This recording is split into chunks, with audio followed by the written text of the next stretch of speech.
To take a look at the education sector specifically here in Kenya for the next 30 minutes or so. We'll be speaking to Peter Ndoro. He's the chairman of the Kenya Private School Association. And just to set the table for you, get this, here in Kenya, we have about 11,800 private schools. They account of about 2.3 million going students here in Kenya. And globally, as I shared with you earlier, UNESCO says we have about 830 million students globally who are at home. 40% of them cannot afford simple things like we're talking about, the Wi-Fi, the laptop, having a desk, and etc. Peter Ndoro now joins us by way of Skype. Mr. Ndoro, thank you so much for your time and to speak to us here on Citizen TV. Perhaps let me begin by asking, how is it that private schools will survive during this pandemic, during this unique time? Thank you very much, Cindy, for having me on this show. And I want to appreciate your invitation. Number one, it is very difficult for private schools to survive during this pandemic. Because as you're well aware, when the first case of Covid-19 was confirmed in the country, the first sector that was shut was basic education. Yes. It was the first sector that was shut down. And this brought with it very, very many challenges. We accepted it as private schools because it was the best thing to do, because the lives and safety and health of our children and learners comes first. So we accepted it. But then with it came very many challenges. How are we going to continue the teaching learning process? How are the children going to learn at home? What needs to be done? You know, we had not prepared for this. We had not prepared for this. It just came as a surprise. Yes. But then we have had a lot of challenges. Yes. In managing the issues of education at this point in time. And here's the thing, Dora, at the end of the day, we're in April already. Schools were closed. Like you said, the very first time the CS stood up and said that here in Kenya we have one confirmed case. Since then, the government said that classes will be ongoing by way of the internet or TV radio programs. We're now in April, towards the end of April. What are you able to see on the ground? Is this effective? Are students able to learn at home? What are teachers saying? What I can comfortably say at this point in time is that we first of all appreciate what the government has been doing. The Ministry of Education through the KICD and the digital program and that has been going on through radio and TV. It's a good step in the right direction. But Cindy, I want to inform you that very many Kenyans are not able to access this kind of a service. Correct. And what is currently going on is not continuous coverage of syllabus, but revision of what has already been taught. It is something that is keeping the children busy. Yes. It is making sure that the children do not forget what they learned in school. But if it's about syllabus coverage, I doubt that that is being achieved. Whatever had been left for first term, the 3 weeks that was still remaining before the close of first term, still remains uncovered. And we can't comfortably say that we have covered 2 days, we have covered a week of the syllabus. We can't really say that. But what we can comfortably say is that a certain percentage, which is also less than half, is using the online platforms to be able to do revision, to access supplementary material, and to keep themselves busy in the learning process. Peter Ndoro, the fact that the CS of Education, Professor Magoa, says that the KCP and the KCSE exams for 2020 will still continue. There are no plans to sort of postpone it. Do you agree with that call? Given the fact that you've said right now, the learning that is going on is not continuous learning of the syllabus, but revision. Hello, can you hear me? Yes, Peter, I can hear you. Can you hear me? Now, what the cabinet secretary said is that no one has considered changing KCP or KCSE calendar dates. That did not mean that nothing can be done. He was actually saying a fact that we have not changed the dates for the KCP or KCSE. But of course, he said the ministry is going to have a discussion with key stakeholders to look at the practicability of having KCP done this year as scheduled, or a postponement. But a decision has not yet been arrived by the Ministry of Education on how KCPE is going to be implemented. Remember, our expectation was that the schools will resume in May. Yeah, right. We haven't been told that the schools will not resume in May. But going by what is happening at the moment, it might not be possible for us to resume in May. So what will happen? We'll have to review our calendar dates and look at what is the most appropriate time that children can sit for their exams. Right. So Peter Ndoro, here's the other thing. How will you be able to pay salaries? How will you be able to maintain? How will schools within the private sector be able to maintain their expenditure, water, lighting, electricity, paying salaries? How will that work out? Because right now, as we speak, parents actually have the right not to pay school fees because their kids are not in school. How will you pay your salaries? As I said earlier, the most affected sector is the basic education sector. Because, as I said, when the first case was confirmed in the country, it is the basic education sector that was first to be closed down. Yes. Private schools are small, medium enterprises. They are classified as such. And of course, private schools do not receive any government capitation. We don't get funds from the government. We don't get any support. We depend 100% on the payment of fees by parents in order for us to meet our obligations. At this point in time, without active learning going on in our schools, it will be very difficult for us to be able to pay our teachers. Because unlike the government continues to collect revenue through taxes, and therefore their teachers will continue getting paid. So what will private schools do, Peter? So what will private schools do? What will private schools do? Will you give your teachers a pay cut? What will you do then at the end of the day? Because like you're saying... At the moment, we are still consulting because we haven't made a unified decision on what will happen.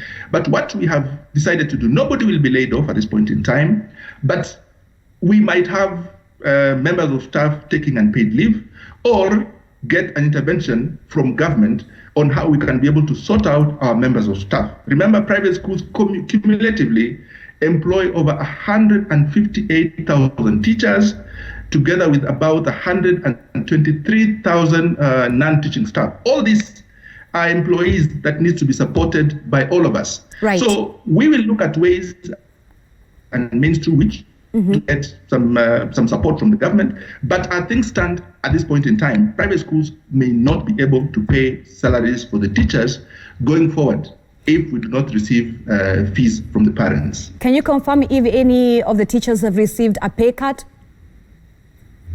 Sorry? Could you confirm if any of the teachers under the private, the Kenya Private Association School, have any received a pay cut? At the moment, I can't be able to confirm that any of the teachers have received a pay cut. But what I know for sure is that quite a number of our schools are trying to find out how they are going to sort out their human resource obligations. And as an association, there are 4 proposals that we have given to our members to be able to guide them. Number 1, yes, schools that have extra resources should continue paying salaries for the teachers. But schools that may not be able to do that, they have to negotiate with their members of staff for a pay cut. Number 3 is that in the event that we are not able to maintain the payment of salaries, we are not able to reduce, then of course, we will ask our members of staff to apply for unpaid leave. Yes. All right. And here's the thing. And number 4 is intervention through the government to see how we can be able to sort out our human resource obligations. You're saying intervention from the government. What would you want to see them doing? Number 1, the private sector, the children in private schools do not receive any support from the government at all. Number 1, we want to first of all see taxes that schools are supposed to pay actually reduced. Okay. Yeah. Or waived altogether. Number 2, we also want the government to consider children in the country, both in public and the private sector, access the government capitation grants like happens in the university. This will in a big way assist the private schools mitigate the negative effects of the COVID-19 pandemic. Right. And here's the thing, Peter, let's now even specifically focus on sponsored students, because even within the private umbrella, you still have students who come from humble backgrounds who are sponsored within the private schools. But back at home, that same student perhaps has a sibling who is in a public school. They don't have a laptop at home. They don't have Wi-Fi at home. What happens for such a child who is sponsored to go to a private school? Yes, but at home, things are different. First of all, Cindy, the children who go to private schools are just the same as the children who go to public schools. In as much as there is a misconception that all the children in private schools are privileged, that is not actually the case. Because children who go to private schools range from those children from poor backgrounds, from the middle income earners, up to the top cream of society. So when we look at private schools holistically, it caters for the needs of everyone. Remember, when you look at the basic education and primary, for example, most of the children in private schools, in private primary schools, end up transitioning to public secondary schools. And when you look at the accessibility to internet, the devices to support online learning, it is a challenge throughout. It is not just a challenge in the public sector. Even for us in the private sector, it's a big challenge, because very, very few learners in private schools can be able to comfortably access the devices to support online learning. So at the moment, as private schools, we are saying that as a government, we need to look at ways and means through which we can support all the children, both in public and in private schools. And we are saying, how can we allow and facilitate access to affordable internet so that children are able to continue learning for those who can be able to access devices that can use internet? We are also asking ourselves, what is it that the government can do to be able to enable schools, parents, and any other person involved in the teaching learning process to access devices that can be able to support education? Because at the moment, as we speak, it's a big challenge. The cost of these devices is just too high. So what is it that can be done so that learning can continue? Remember, teaching and learning, education is a very, very important, critical sector. And we cannot just allow children to be at home and learning stops. How do we continue to support it? So we need to put intervention measures that should be able to support that. All right, Peter, let's now specifically talk about the teachers. The teachers themselves, are they feeling overwhelmed? The reason why I ask this is, like you said, the education sector was one of the first sectors to be affected here in Kenya. The teachers had no idea about it. They had little notice about the schools closing and even the shifting of calendars, learning calendars like you've talked about. At the same time, these teachers are just like you and I. They still have they're experiencing this pandemic just like you and I. They have their own personal lives. They have their loved ones to take care of. Is it overwhelming for the teachers right now as we speak?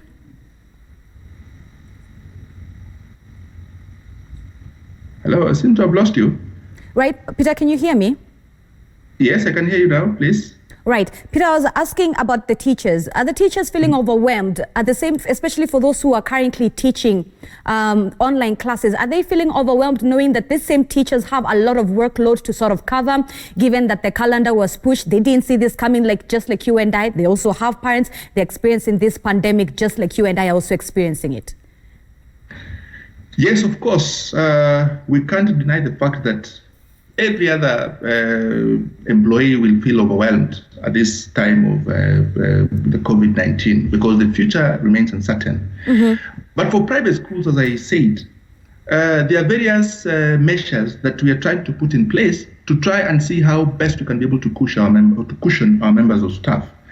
As I said, we may not be having the resources to be able to meet our human resource obligations. We might not be able to sustain it beyond May, for example, because we do not have school fees that is coming in to be able to pay the human resource obligations. But we do realize that these are human beings. We need to support them. We need to look at what needs to be done to support them. And one of the things that we are also doing is that we are trying to look at online teaching so that teaching can continue. And remember, for private schools, it's about value addition. Once we add value, in whatever we do. Once learning continues through the online platforms, yes, of course, we may request parents to pay a little bit, because learning will be a continuous process. Teachers will be required to come to school to prepare notes. Teachers will be required to engage the learners while at home. Teachers will be required to prepare something. They will be required to mark. There will be exchange of learning material between the learners and the teachers. And as we do that, of course, it will come at a cost. Right. And therefore, we ask parents to understand that, yes, this is a service that will be offered, but of course, somebody has to pay for it, so that we are able to maintain our teachers, we are able to provide the teaching and assess the progress of learning. Peter, that cost goes down to parents, the same parents who are either getting pay cuts or have lost their jobs. Is there any change from the school fees itself? Will the school fees be half? I hear you saying all those costs will go to the same parents. What are you doing? Will that school fees be half? What will happen? One of the things that I said is, unless government comes in to intervene at this point in time, private schools may have a big challenge, considering issues of fees reduction and things, because we do not receive. And for your information, private schools spend about 95% of their income on running costs. Yeah, It is not true that private schools make a lot of. That is far from the truth. In fact, private schools survive by the grace of God, and very many private schools are actually doing this because it is a service that they want to offer to humanity. But it is not a business that they get into because they want to make money. No. So what we are saying, unless the government comes in to intervene, the private schools may not be having the resources to be able to subsidize on the obligations that come with providing education. It might be a big challenge. Right. We appreciate the fact that this COVID-19 has affected everybody. You're right. And because it has affected everybody, from the low class to the high class, it is only the government that can come on board and support all of us. And that's why, as I've said, we have engaged the Ministry of Education. We're engaging the Ministry of Finance. We're also engaging other government organs to find out what is it that we are going to do to support the private sector. Because education is a very critical sector, and we cannot allow it to collapse, because if it collapses, then the cost of education for the public will be very expensive, and we can't afford that as a country. All right, we seem to have lost. All right, we still have Peter with us. Peter, you can still hear me? Yes, I can hear you. Right. So, Peter, I get where you're coming from. Let's now even spread this conversation to a bigger discussion. The fact that COVID-19, life cannot go back to normal. From where you stand within the education sector, what transformation, what changes do we need to make now moving forward? Now, number one, I think the most important issue that we should be considering as a country is the issue of online learning. That is something that the education sector needs to consider, and that is very urgent, because learning has to continue. Teaching, learning process must go on. We must not lose that. So we need to put in place measures and mechanisms to ensure that online learning is successful. At the moment, there has been preparation of very many unregulated content. We want to ask the Kenya Institute of Curriculum Development, KICD, to look at ways of approving the very many content that have been submitted to them, so that the children and the learners across the country can be able to access approved content. Because at the moment, we have very many content that is unregulated, some of them misleading, and may end up compromising on the quality of education. So at this point in time, my greatest thought is that we need to focus on how continuous teaching can progress. On the issue of the calendar, in the issue of the calendar dates, we will be meeting with the Ministry of Education together with other stakeholders to look at the impact of COVID-19 and look at its effects on education. Of course, the academic calendar will have to be adjusted, because now we're supposed to be almost getting towards the end of April holidays. We still had 3 weeks that remained uncovered. So we have to relook at all this and look at how best we can be able to to revise the calendar dates without necessarily compromising on the quality of education. So Ndoro, I'd love for us to end on a much more positive note. What are some of the positive opportunities rather that you've seen during this time, during COVID-19? What opportunities have they exposed for our academic sector? Moving forward post-COVID-19, what opportunities are there that you've seen that we can tap into? Number one, I would want to repeat again that the opportunities that have been exposed through this COVID-19 is that digital literacy program is an agenda that we should never lose. Because if we had entrenched that in our system, we will not be having problems today. We will not even have probably been thinking of changing our academic calendar. So that is an opportunity that we need to maximize on. We should not lose on that. Number two is about issues of health and safety. We had taken issues of health and safety for granted in the basic education sector. Right. This COVID-19 has exposed that as an opportunity for us to rethink about the safety issues, about the health of our children, and what needs to be done. Once schools resume, we are not going to behave normally. We are going to do certain things that, of course, is going to guarantee the health of our children and their safety. So it has exposed us in a manner that in the future will improve the provision of education and ensure that all of us are safe within the basic education institutions.